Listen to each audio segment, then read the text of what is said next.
And then any brush, you know, that's something that has surprised me. I didn't realize just how much people fish brush piles in Kissimmee and Toho. I think in some of the other lakes too. But certainly up there at Toho, a big deal that time of the year is those brush piles as well as some shell beds and stuff. And they're not really. It's not like they're ledge oriented because well, there really ain't any ledges. You just have to kind of get out there and start graphing around and find those places where there is some hard bottom and some shell and stuff. And you know, if you find that one magic spot in that hydrilla where there's some openings and there's some shell and there's some stuff going on, those are the kind of places you can find where you're, you know, 10 casts in a row and you've got, you know, ten big ones that you catch just back to back to back to back.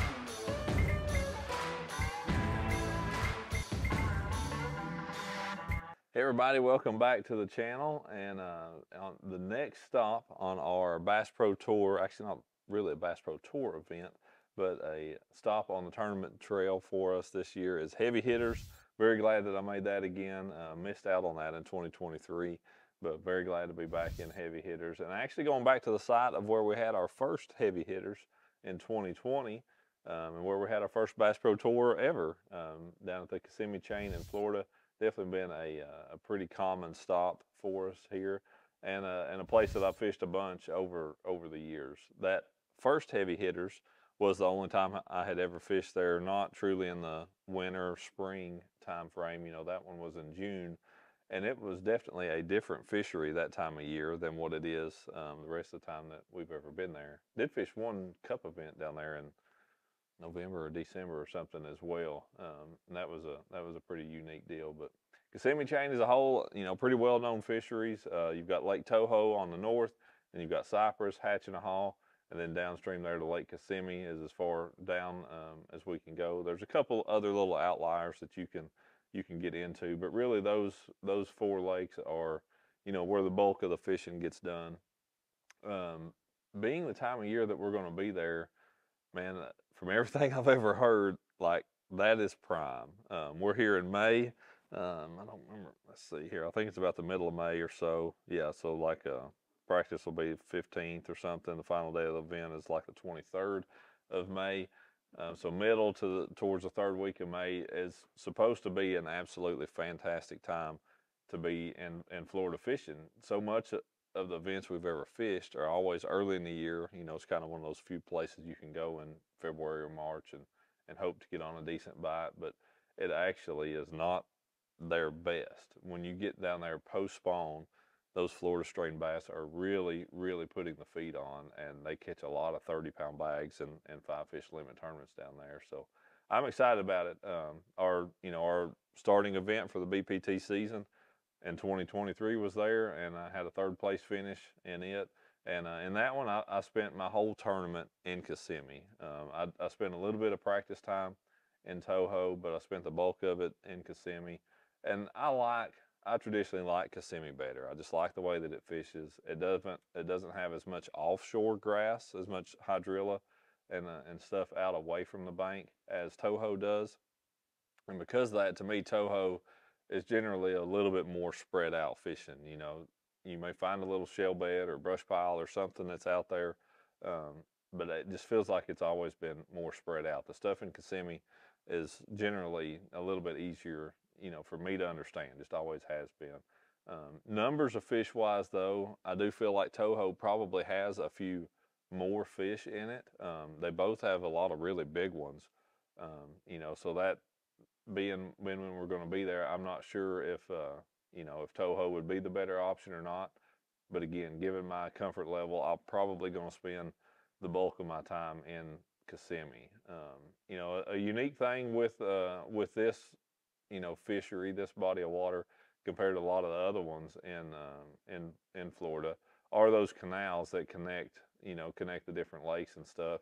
And when we fished there in June, there were a lot of fish caught around that kind of stuff. One of the few times I've ever been there when that truly was a big player. Being in May, I don't know if it's going to be or not. You know, I'm not sure if that will be a factor or not. But that'll definitely be something I spend some time looking at again when we're there. I would guess right now I'll probably end up spending a day or part of a day in Toho and the other couple lakes, and then the bulk of the time again spending in Kissimmee.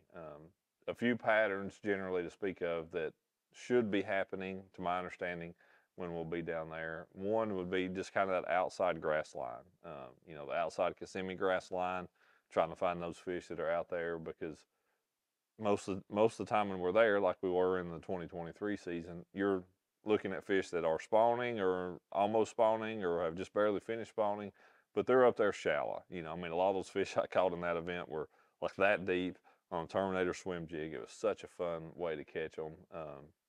Caught big bags a couple days too. Got some really big ones, especially on the knockout round. I had like 25 pounds. That was one of my second best day, I guess, ever on this particular chain. But extremely fun way to catch them. I think you can catch them fun ways in May as well, but it definitely is usually lends itself to be a little bit more towards that outside grass line. And then any brush, you know, that's something that has it surprised me. I didn't realize just how much people fish brush piles in Kissimmee, in Toho. I think in some of the other lakes too. But certainly up there at Toho, a big deal that time of the year is those brush piles, as well as some shell beds and stuff. And they're not really. It's not like they're ledge oriented, because, well, there really ain't any ledges. You just have to kind of get out there and start graphing around and find those places where there is some hard bottom and some shell and stuff. And, you know, if you find that one magic spot in that hydrilla where there's some openings and there's some shell and there's some stuff going on, those are the kind of places you can find where you're, you know, 10 casts in a row and you've got, you know, 10 big ones that you catch just back to back to back to back. So that's the kind of deal that can definitely happen down there at that point in time of the year. Being that that's, you know, kind of the thought process, the Carolina rig is a really good thing to catch them on down there then, just a big worm in general on a Texas rig. You know, I think Jordan Lee caught a lot of fish on a big square bill in that heavy hitters that he won. I think he even caught some on a bucktail. A lot of that offshore type stuff, it's just it's not incredibly deep, you know, so 5, 6, 8 foot of water, it's kind of about as deep as what you're going to be fishing. Maybe even a big jerk bait, you know, fished pretty quick could definitely be a factor down there then. So another place that do have a fair amount of experience, have been, you know, a number of times in all different kinds of events and opens and Bass Pro Tour and heavy hitters already before, but have never fished there in May. Fished there in June. I fished there in the spring. Fished there in the winter. Fished there in the fall once, but never actually the month of May. And I think that's going to be a real treat for us this year. So super excited about it. And the great thing with that, with heavy hitters, this is the first one that all three of us as roommates have qualified for. So Andy, Edwin, and myself will all be in this one together. So really excited about that too. But yeah, it should be a great event, and I expect there to be some really big fish caught in this one. Should be awful fun. So hopefully we'll go down there. Maybe we'll catch us a 10-pounder while we're on the Kissimmee chain. The only 10-pounder I've ever caught in a competition, and possibly ever, was on Lake Kissimmee in a Bass Open. So I'd like to do that again, no doubt about it.